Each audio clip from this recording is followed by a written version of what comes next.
10th class. Today we are going to start chapter number 9, some applications of trigonometry. जो आपने अब तक trigonometry chapter में किया है उनका यूज करते हुए आप सम्स को सॉल्व करोगे. Topic number 9.2, page number 196, Heights and distances. Explain कर रही हूँ इसके लिए. मान लीजिए ये आपके पास एक टावर का जो टॉप है उसको आप देख रहे हैं ग्राउंड पे खड़े होकर. ग्राउंड के इस ए पॉइंट पे खड़े होकर आप टावर के पॉइंट जो टॉप पे है पॉइंट बी उसको आपने ऑब्जर्व करना है. इस पॉइंट से उसको ऑब्जर्व करने के लिए आपको अपने आई को ऊपर की तरफ उठाना पड़ेगा पॉइंट बी तक. यानी कि जो आपकी नजर यहां से वहां तक उठी उसको हम बोलेंगे line of site. Line of site को आपने ऊपर की तरफ उठाया, ये हमारी हॉरिजॉन्टल लाइन.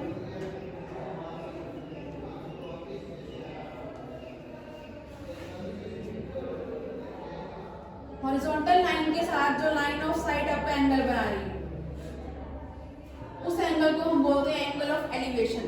जब मुझे किसी भी पॉइंट को देखने के लिए नजर को ऊपर उठाना पड़ा है, यहाँ से यहाँ तक मेरी नजर उठी, नजर को अगर ऊपर की तरफ उठाएंगे अबव द हॉरिजॉन्टल लाइन, तो लाइन ऑफ साइट और हॉरिजॉन्टल लाइन के बीच में जो एंगल बनेगा मान लीजिए थीटा, इसको हम बोलेंगे angle of elevation. Angle of elevation. Next है, मान लीजिए आप बालकनी पे खड़े हैं, पॉइंट ए से आप ऑब्जर्व कर रहे हैं और सामने रोड पे आपके पास कोई गाड़ी या कार वगैरह कुछ भी जा रहा है पॉइंट बी, आपने उसको ऑब्जर्व करना है. उसको ऑब्जर्व करने के लिए यहाँ आपकी जो आई के सामने वाली लाइन है उसको मैं बोल देती हूँ हॉरिजॉन्टल लाइन.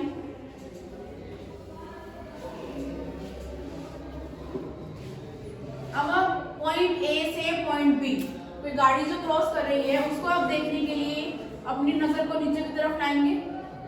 मतलब जो लाइन ऑफ साइट है वो डाउनवर्ड बन रही है. डाउनवर्ड बन रही है तो हॉरिजॉन्टल लाइन और लाइन ऑफ साइट दोनों के बीच में जो एंगल बन रहा है, नजर को जब मैंने नीचे की तरफ किया है तो वो मेरा बनता है angle of depression. Angle of depression. यही टू जो आपके एंगल्स बन रहे हैं, angle of elevation, angle of depression, इन्हीं दोनों एंगल्स पे बेस्ड आपकी एक्सरसाइज 9.1 है. इसी के बेस पे आपके सम होंगे.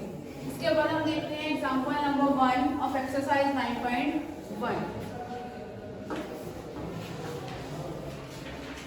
Example number 1, page number 198. A tower stands vertically on the ground.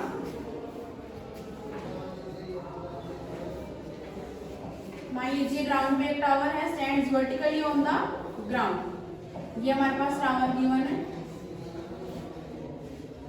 Next line में क्या कह रहा है, from a point on the ground which is 15 metre away from the foot of a tower. Tower को मैं नेम दे रही हूँ A and B. From a point 15 metre away from the foot of the tower. Tower का foot point B इससे 15 metre दूर एक point ले रहा है, वो कितने मीटर दूर था, 15 मीटर. आगे क्या बोला है, the angle of elevation of the top of a tower is found to be 60 degree. इस पॉइंट से जो 15 मीटर दूर है यहाँ से टॉप ऑफ अ टावर तक एंगल ऑफ एलिवेशन कितना दे रहा है, 60 degree. Angle of elevation is 60 degree. इस पॉइंट को मैंने सी मान लिया. नेक्स्ट हमें फाइंड क्या करना है, find the height of a tower. मुझे हाइट ऑफ टावर फाइंड करनी है. इट मींस मेरे को ए भी फाइंड करनी है. अब यहाँ गिवन क्या है आपके पास, BC जो डिस्टेंस दी हुई है 15 मीटर. हाइट ऑफ टावर आपने फाइंड करनी है, मींस AB.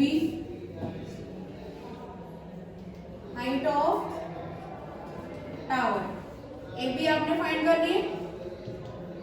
और क्या गिवन है आपके पास, एंगल ऑफ एलिवेशन कितना, 60 डिग्री. इस टाइप का सम आपने एक्सरसाइज 8.2 के एग्जांपल्स में किया था.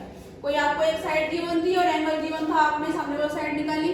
इस टाइप पे एग्जांपल्स आए थे आपके 8.2 में. अब इसके बाद उसी पे बेस्ड हम इस सम को सॉल्व करते हैं. आपके पास साइड BC गिवन है, AB आपने फाइंड करनी है. और यहाँ पे एंगल क्या दे रहा है 60 डिग्री। तो एंगल 60 डिग्री के अकॉर्डिंग ये जो साइड BC आपकी क्या हो जाएगी बेस, इस साइड को हम बेस कहेंगे, ये साइड क्या हो जाएगी परपेंडिकुलर, और ये आपको हाइपोटेन्यूज फिक्स ही है। इसके बाद अब BC and AB, base and perpendicular, base and perpendicular को यूज करके यहाँ पे आपका कौन सा थीटा लग सकता है टेंजेंट, कौन से रूल से, पंडित बद्री प्रसाद हर हर बोल, sine cos tan, sine cos tan, tangent यहाँ पे क्या है perpendicular by base, perpendicular by base अगर मैं रूल अप्लाई करूं तो P by B is equals to tangent 60 degree, ये आपके पास बन जाएगा स्टेटमेंट के अकॉर्डिंग। अब वैल्यूज पुट करते हैं। P मेरे पास क्या है साइड AB, बेस क्या है BC, AB by BC is equals to tangent 60 degree. अब यहाँ पे टेंजेंट 60 डिग्री की वैल्यू क्या यूज करोगे आप, जब तक आपने टेबल लर्न किए हैं। अब यहाँ से आप देख सकते हो अगर आपको टेबल लर्न ना हो तो ये एक्सरसाइज आपकी सॉल्व हो ही नहीं सकती, इसीलिए सबसे पहले आपको टेबल लर्न जरूर करनी है। AB साइड क्या दी हुई थी आपको, AB आपने फाइंड करनी थी जो क्या है height of tower, AB by BC आपके पास दी हुई थी कितनी 15 मीटर। टेंजेंट 60 की वैल्यू क्या होती है √3। इसके लिए अगर आपको साइन एंड कॉस की वैल्यूज लर्न हो तो साइन बाय कॉस करके भी आप टेंजेंट फाइंड कर सकते हो। AB is equals to 15 √3 metre, ये आपके पास आंसर है। क्या आ गया, ये height of tower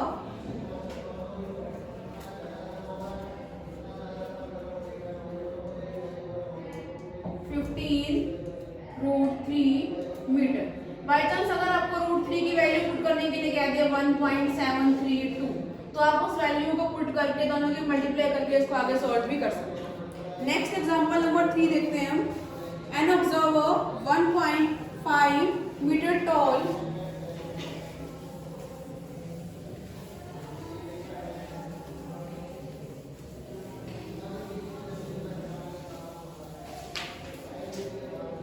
An observer 1.5 meter tall is 28.5 meter away from a chimney. एक चिमनी की बात कर रहे हैं।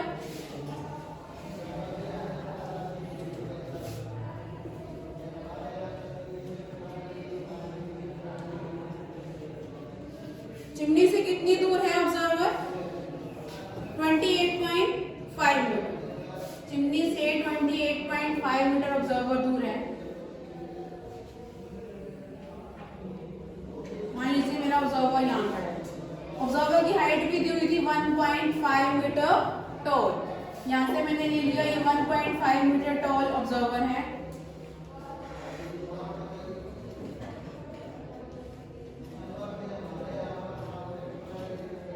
चिमनी से कितना दूर 28.5 मीटर। नेक्स्ट बोल रहे the angle of elevation of the top of the chimney from her eyes is 45 degree. Angle of elevation कहाँ से बोल रहा है फ्रॉम हर आईज। नोट कीजिए इस पॉइंट को, फ्रॉम हर आईज। ऑब्जर्वर अगर यहाँ खड़ा है तो उसकी आईज मींस टॉप से, वो उसके फुट से बात नहीं कर रहा है, आईज से बात कर रहा है। यहाँ इसका मतलब मेरा जो एंगल ऑफ एलिवेशन बनेगा वो यहाँ से from the top of the chimney. यहाँ पे मैं इसको ड्रॉ कर सकती हूँ। हॉरिजॉन्टल लाइन लेनी पड़ेगी मुझे जहाँ से मेरा एंगल बनेगा। कितना एंगल दिया हुआ है 45 degree. What is the height of the chimney? मुझे चिमनी की हाइट निकालनी है। चिमनी की हाइट निकालनी है मतलब चिमनी की हाइट निकालने के लिए कंप्लीट मुझे साइड ए बी फाइंड करनी है। इस पॉइंट पे मैं सी ले लेती हूँ, पॉइंट डी, पॉइंट ई। मुझे फाइंड करनी है height of chimney. Height of chimney find करनी है मींस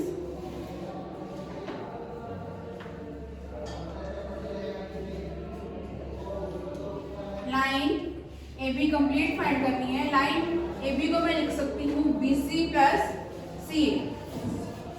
BC प्लस सी ए मुझे फाइंड करना। अब यहाँ देखिए अगर आपका ऑब्जर्वर 1.5 मीटर टॉल था, इट मीन साइड DE आपके पास कितनी थी 1.5, तो सिमिलरली साइड BC भी 1.5 हो जाएगी। तो यहाँ पे क्या हो गया 1.5 प्लस CA, इट मीन्स आपको CA फाइंड करना है। नेक्स्ट क्या गिवन है, आपको दिया हुआ था चिमनी से कितनी दूर है ऑब्जर्वर 28.5।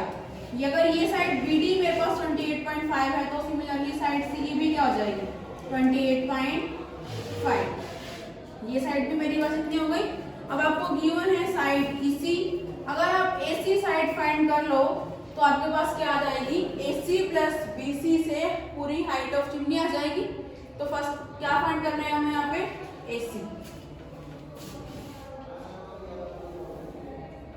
AC फाइंड करने के लिए अब आप अगर ये एंगल 45 तो ये मेरे पास बेस, ये परपेंडिकुलर और ये hypotenuse. Similarly P by B का अगर मैं यूज करूं तो क्या बन जाएगा tangent theta, P by B AC by CE, AC by CE tangent 45 बन रहा है। टेंजेंट 45 तो जब तो पास वैल्यू होती है 1, AC आपको फाइंड करना है, CE मेरे पास 28.5 आया, टेंजेंट 45 की वैल्यू 1, AC कितना हो गया 28.5 मीटर, AC की वैल्यू मेरे पास आ गई। अब फर्स्ट स्टेप में हमने क्या लिखा था height of chimney AC plus 1.5, तो यहाँ अगर मैं पुट कर दूं AC की जो वैल्यू आई है 28.5, इट मीन्स 30 मीटर। जो मेरी चिमनी की हाइट होगी वो क्या हुई है 30 मीटर। Thank you.